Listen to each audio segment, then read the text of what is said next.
Assalamualaikum warahmatullahi wabarakatuh. Oke, jumpa lagi di channel Benalu Ilmu. Kali ini kita akan membahas kisah seseorang yang mempunyai hutang 1 miliar lunas hanya dalam 1 malam. Bagaimana kisahnya? Ini diangkat dari sebuah kisah nyata ya. Nah, sebelumnya kalian ini menyimak, coba perhatikan, saya juga sedang servis HP, yaitu melakukan penggantian LCD. Nah, kalian simak tutorial cara menggantikan LCD dengan video ini sekaligus kalian menyimak juga kisah nyata ini. Pada saat itu ada seorang pria ya, melakukan bisnis. Bisnisnya itu berkembang dengan pesat. Namun apa yang terjadi? Di tahun itu bisnisnya tiba-tiba anjlok. Tertipu oleh beberapa orang. Uang modal, uang bisnis hilang dalam sekejap, seketika saja. Karena apa? Seorang pria ini melakukan bisnis. Bukan hanya bisnis pribadi, namun ikut campur dari investor yang memberikannya modal ya.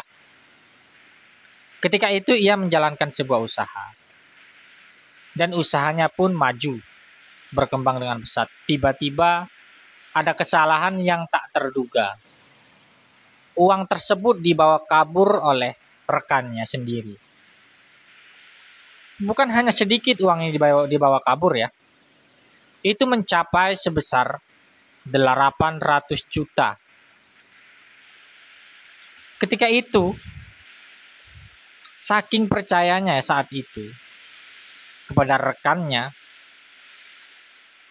dia melakukan usaha ini dengan tanpa tanda tangan kontrak ataupun surat perjanjian, karena sudah lama berbisnis bertahun-tahun, bahkan sekitar 18 tahun lah menjalankan bisnis ini. Namun apa daya, ketika di ujung-ujung, di akhir-akhirnya, rekan ini membawa kabur uang bisnis tersebut. Dengan berjalannya waktu, rekan yang membawa kabur uang belum juga ditemukan sampai bertahun-tahun.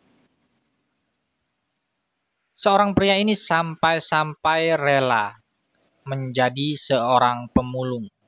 Karena memang usahanya sudah bangkrut, uang sudah habis, nombok banyak kepada investor, semua aset telah dijual, jadi hartanya hilang dalam sekejap. Dan seorang pria ini melakukan tindakan yaitu bekerja sebagai pemulung. Dengan hasil yang tak seberapa, seorang pria ini melakukannya dengan terpaksa.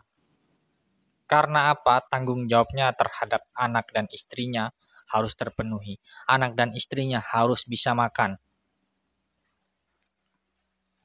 Jadi seorang pria ini saat melakukan aktivitasnya setiap hari sebagai pemulung ya, dia itu selalu dihina dengan kerabat-kerabatnya, dengan temannya, dengan sahabatnya yang dulu dekat dengan dia. Yang dulu selalu ada saat dia masih jaya ya. Yang dulu selalu gimana lah, intinya dekatlah dengan kita, kayak gitulah. Tapi akhirnya seorang kerabat ini selalu menghujat, selalu mengata-ngatai, mengolok-olok lah. Namun seorang pria ini tidak gentar, tidak peduli dengan mereka. Tapi seorang pria ini berpikir, dan dia tahu siapa sesungguhnya seseorang yang selalu siap menemaninya, walaupun sekarang dia sudah tidak lagi memiliki kekayaan, harta yang melimpah dan sebagainya. Dan ternyata kerabat-kerabatnya itu hanyalah senang ketika pria ini memiliki harta dan martabat. Kehidupannya hari demi hari, seorang pria ini selalu didatangi oleh investor dan menagih uangnya. Karena apa? Karena aset sebelumnya yang ia jual hanya mencapai 200 juta dan masih memiliki hutang sekitar 800 juta ya. Nah, intinya ini seorang pria ini dikejar tiap hari. Bukan satu orang, bukan dua orang, bukan tiga orang. Belasan orang yang menagih kepadanya uang investor tersebut. Sampai-sampai seorang pria ini sudah kebingungan, sudah kehabisan akal lah. Dan sempat seorang pria ini ingin bunuh diri. Sempat ada rasa seperti itu. Namun apa? Namun ia teringat dengan kata-kata seseorang ibunya yang sudah lama tiada. Apakah itu? Ingatlah nak, suatu saat harta itu pasti akan hilang. Yang kamu tinggalkan hanyalah kebaikan-kebaikanmu, mungkin yang pernah kamu lakukan kepada orang lain. Walaupun orang lain itu tidak bisa membalasnya saat itu, ketika kamu melakukan kebaikan, suatu saat pasti akan ada balasannya.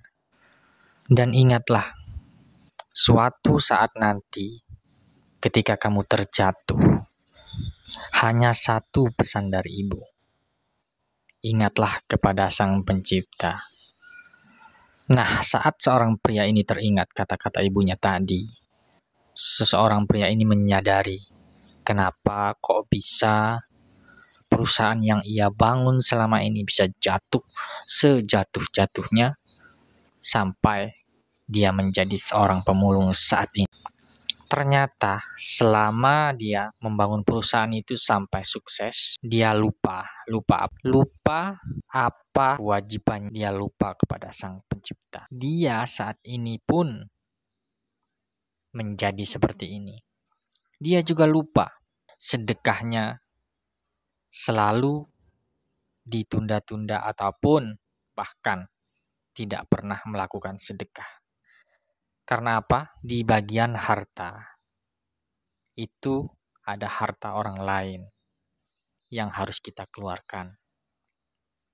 Dia lupa akan itu.